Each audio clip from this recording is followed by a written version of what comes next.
নমস্কার সবাইকে, কেমন আছো তোমরা? তো দেখো, এই ভিডিওতে হচ্ছে আমরা কথা বলবো যে পাবডেট 2025-এর কোন কোন সাবজেক্টের রেসপেক্টিভ কতগুলো সিট রয়েছে। ধরো তুমি আন্ডার গ্র্যাজুয়েট এখানে পড়তে চাও সায়েন্সে বা আর্টসে, তো রেসপেক্টিভ কোন কোন সাবজেক্টে কতগুলো সিট রয়েছে, তো তোমার এখানে চান্স পেতে গেলে কতর মধ্যে র্যাঙ্ক করা দরকার, তো এগুলো নিয়ে আমরা ডিটেলসে এই ভিডিওতে দেখবো।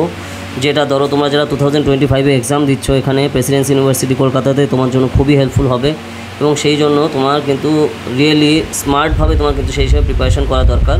তো চলো তাহলে শুরু করা যাক আজকে ভিডিও। তো দেখো, তার জন্য আমরা ফার্স্টে চলে যাবো যে West Bengal joint entrance examination বোর্ডের যে অফিসিয়াল সাইট আছে এখানে।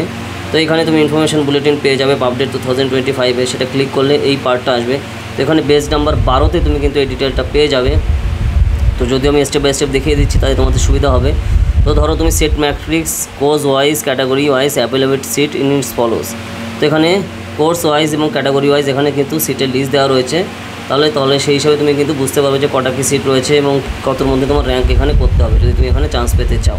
তো দেখো, বাংলাতে তুমি যদি এখানে পড়তে চাও প্রেসিডেন্সি ইউনিভার্সিটি কলকাতাতে আন্ডার রিজার্ভ বা ইউআর, ঠিক আছে, আন্ডার রিজার্ভ বা ইউআর মানে জেনারেলদের জন্য সিট রয়েছে টোটাল তোমার কিন্তু 21টা, ওকে, বাংলাতে। এবং জেনারেলদের জন্য পিডাব্লিউডি এর জন্য মানে ধরো যারা ফিজিক্যালি হ্যান্ডিক্যাপ রয়েছে তাদের জন্য একটা সিট, টোটাল এখানে হচ্ছে তাহলে 22টা। এসসিদের জন্য যারা শিডিউল কাস্ট ক্যাটাগরি থেকে আছো তো তাদের জন্য সিট রয়েছে 9টা। তারপরে এসসি পিডাব্লিউডি এর জন্য হচ্ছে একটা সিট, এসটিদের জন্য 3টে সিট, আর এসটি পিডাব্লিউডির জন্য কোনো সিট নেই। ইডাব্লিউএস মানে ইকোনমিক্যাল উইকার সেকশনের জন্য টোটাল 2টো সিট। তাহলে ধরো তুমি যদি বাংলাতে পড়তে চাও প্রেসিডেন্সি ইউনিভার্সিটি কলকাতাতে আন্ডার গ্র্যাজুয়েটে, ঠিক আছে, বাংলাতে স্নাতক করতে গেলে তোমার টোটাল কটা সিট রয়েছে? 21, 22 আর 9 31 আসছে। তারপরে এসসি 1 32, 33, 34, 35, 36, বাংলাতে টোটাল 37টা সিট আছে, ঠিক আছে, সব মিলে, সব ক্যাটাগরি মিলে। তো তুমি ধরো যদি এসটি ক্যাটাগরি থেকে বিলং করো তোমার জন্য সিট আছে 3টে, ঠিক আছে, 4th র্যাঙ্ক করলে তুমি চান্স পাবে না।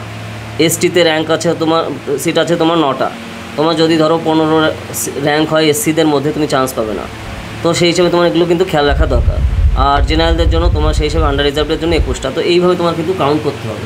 তো আশা করি বুঝতে পেরেছো তাহলে কটা সিট রয়েছে তোমার বাংলাতে। ধরো তুমি এবার ইংলিশে পড়তে চাও প্রেসিডেন্সিতে, সিট কটা রয়েছে? ঠিক সেম সেই কটা, 21টা হচ্ছে আন্ডার রিজার্ভ মানে জেনারেলদের জন্য একটা, আন্ডার রিজার্ভ পিএইচ, তারপরে এসসিদের জন্য 9টা, এসসি পিডাব্লিউডি এর জন্য একটা, এসটিদের জন্য 3টে, ইডাব্লিউএস এর জন্য 2টো। সেম নাম্বার মানে 21 আর 1 22, 22 আর 10 32, 33, 35, 36, 37টা সিট। ইংলিশেও 37টা সিট।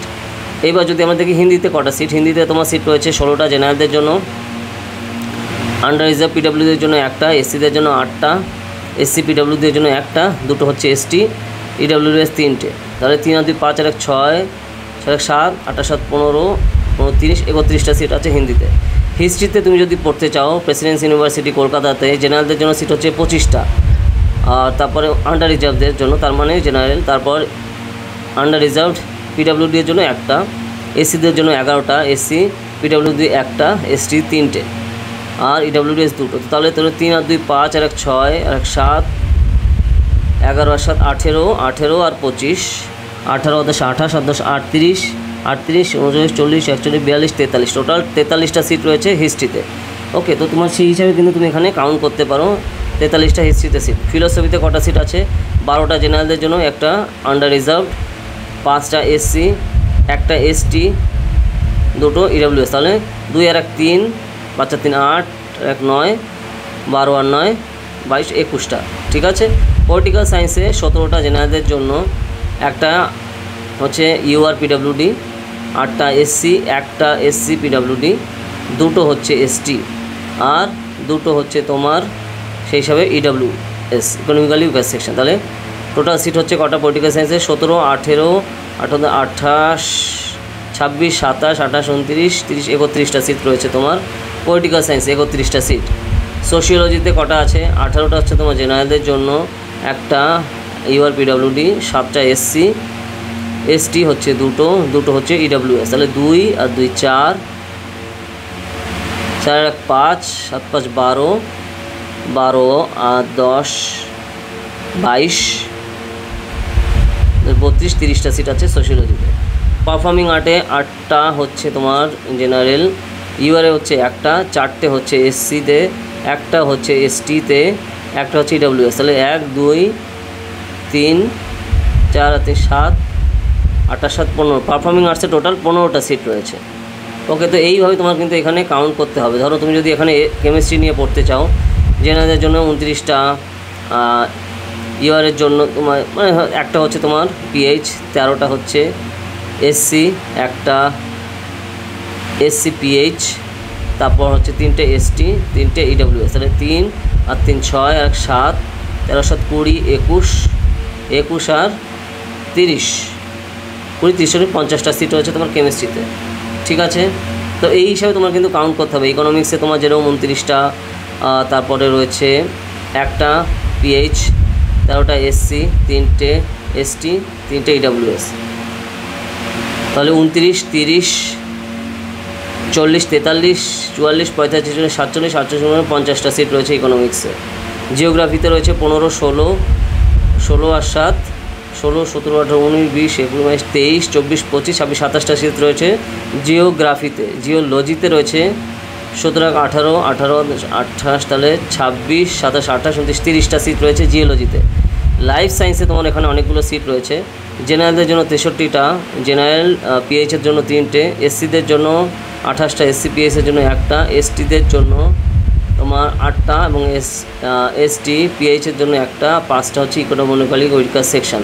তাহলে টোটাল কটা হলো 5 আর 1 6, 6 আর 1 7 8 আর 7 15, 15 আর 15 10 25 আর 10 35, 45 45 থেকে 2 43 44 45 46, 46 আর 63 63 আর 46, তাহলে 63 73 83 93 103 103 আর 6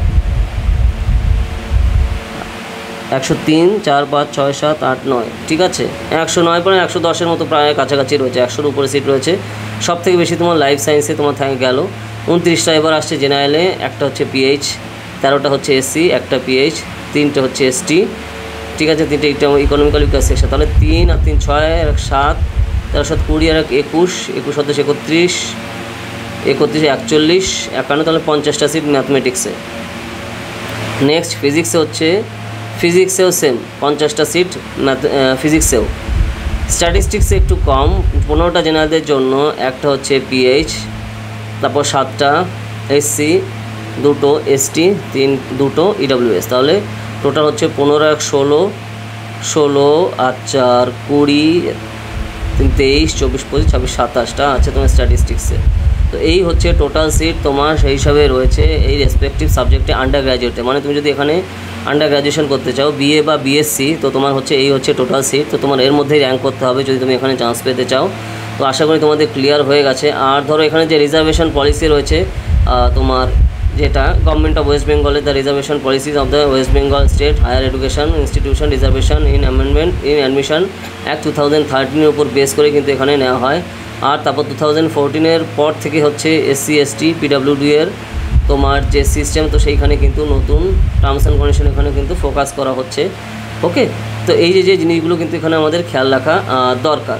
ঠিক আছে, তো এইখানে দেখো আরেকটা জিনিস আমরা কিন্তু এখানে দেখতে পাচ্ছি না, যে ওবিসির জন্য যে রিজার্ভেশন, তো সেইটা কিন্তু এখানে মিসিং দেখা যাচ্ছে, যেটা অন্যবার থাকে সেটা কিন্তু আমরা এখানে দেখছি না। যাই হোক, কিন্তু সেটা কিন্তু অন্যবার কিন্তু আমরা দেখতে পারি।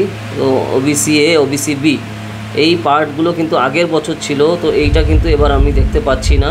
তো যাই হোক, তো সেটা একটা ভালো চেঞ্জ কিন্তু রয়েছে। যাই হোক, তো ঠিক আছে, কারণ আগে কিন্তু বিভিন্ন ধরনের প্রবলেম কিন্তু ছিল, কারণ ওয়েস্ট বেঙ্গলে যেটা দেখা গেছে এডুকেশন ইনস্টিটিউশনে শুধুমাত্র তোমার এক রিলিজিয়নের উপর বেস করে তোমার কিন্তু এখানে যে রিজার্ভেশন ছিল, তো সেই পলিসিটা কিন্তু চেঞ্জ এসছে, যেটা কিন্তু এবার আমরা দেখতে পাচ্ছি। ঠিক আছে, যেহেতু কোর্টে কেস চলছে, তো সেই পার্টটা রয়েছে। আচ্ছা, যাই হোক, তো এই আর কি বেসিক জিনিস যেটা কিন্তু আমাদের এখানে খেয়াল রাখতে দেওয়া হবে। আশা করি তোমাদের এগুলো ক্লিয়ার হয়ে গেছে। এসসি এসটি ইডাব্লিউএস পিডাব্লিউডি, যেটা তোমার মেইন আমাদের যে রিজার্ভেশন পলিসি গভর্নমেন্টের, তার উপর বেস করে কিন্তু রয়েছে। ঠিক আছে, গভর্নমেন্ট অফ ওয়েস্ট বেঙ্গল বা অল ইন্ডিয়াতেও যেগুলো আমাদের রিজার্ভেশন সিস্টেম আমরা দেখতে পারি, তার উপর বেস করে কিন্তু এখানে এসছে। ঠিক আছে, যাই হোক, তো আশা করি তোমরা বুঝতে পেরেছো। তো এই যে জিনিসগুলো তোমার কিন্তু রেলেভেন্ট সার্টিফিকেট দরকার, না হলে তোমার সার্টিফিকেট না থাকলে কিন্তু তুমি এই রিজার্ভেশনের যে সুযোগ কিন্তু তুমি পাবে না। সে যে ক্যাটাগরি থেকে তুমি বিলং করো, তো সেই জিনিসটা কিন্তু অবশ্যই খেয়াল রাখবে। আর যে কটা সিট রয়েছে যে রেসপেক্টিভ ক্যাটাগরিতে, তার উপর বেস করেই কিন্তু এখানে অ্যাডমিশন হবে। কোনো ক্যাটাগরি স্টুডেন্টকে অন্য ক্যাটাগরিতে কেন অ্যাডমিশন নেওয়া হয় না, তো এই জিনিসটা তোমার এখানে খেয়াল রাখা হয় না। আর ধরো যে কেউ সার্টিফিকেট জাল বা অন্য কোনোভাবে তৈরি করছে, তো তার এগেনস্টে কিন্তু অ্যাকশান নেওয়া হবে, তো এবং তার অ্যাডমিশনও ক্যান্সেল করা হবে। ঠিক আছে, তো এই জিনিসগুলো কিন্তু খেয়াল রাখা দরকার। এবং তাছাড়া যদি এরকম সিচুয়েশান হয়, তো তাহলে যদি জেনারেল ক্যাটাগরিতে তোমার সিট থাকে, তখন সেই হিসাবে জেনারেল স্টুডেন্ট হিসাবে তাকে কিন্তু ট্রিট করা হবে, যদি তার এখানে সার্টিফিকেটে এই জিনিসগুলো দেখা যায়। ঠিক আছে, তো এই হচ্ছে তোমার এখানে যে ভ্যাকান্সি সিস্টেম বা তুমি বলো যে কটা সিট আছে সেই প্যাটার্ন। আশা করি তোমাদের ক্লিয়ার হয়ে গেছে। ঠিক আছে, তো যদি ভিডিওটা ভালো লাগে লাইক করো। আর যদি তোমরা আমাদের এন্ট্রান্স এক্সাম প্রিপারেশনে কোর্সে পড়তে চাও, আর্টস সিস্টেমে আমাদের প্রিপারেশনে কিন্তু কোর্স অলরেডি স্টার্ট হয়ে গেছে, পুরো ক্লাসই লাইভে। বাড়িতে বসেই প্রিপেয়ার তুমি করতে পারবে। আর আমাদের প্ল্যাটফর্মের রেজাল্ট তুমি অলরেডি স্ক্রিনে দেখতে পাচ্ছ। আমাদের ইনস্টিটিউশন থেকে প্রচুর স্টুডেন্ট কিন্তু Presidency, Jadavpur, CUT, Saint Xavier's, Ramakrishna Mission, Aliah University, এই সকল জায়গায় আন্ডার গ্র্যাজুয়েট এবং পোস্ট গ্র্যাজুয়েশনে অলরেডি তারা কিন্তু চান্স পেয়েছে প্রিভিয়াস ইয়ারে। ঠিক আছে, এবং আমাদের প্ল্যাটফর্ম থেকে কেইচের টেক থেকে। ওকে, তো যারা যারা পড়তে চাও তাড়াতাড়ি জানো, কারণ টাইম খুবই কম আছে। ঠিক আছে, তো ভিডিও ভালো লাগলে লাইক করো আর বিভিন্ন সোশ্যাল মিডিয়াতে শেয়ার করো, যারা এক্সাম দিচ্ছে তাদের জন্য হেল্পফুল হবে। তো চলো তাহলে দেখা হবে নেক্সট ভিডিওতে নতুন টপিক নিয়ে। তো টাটা।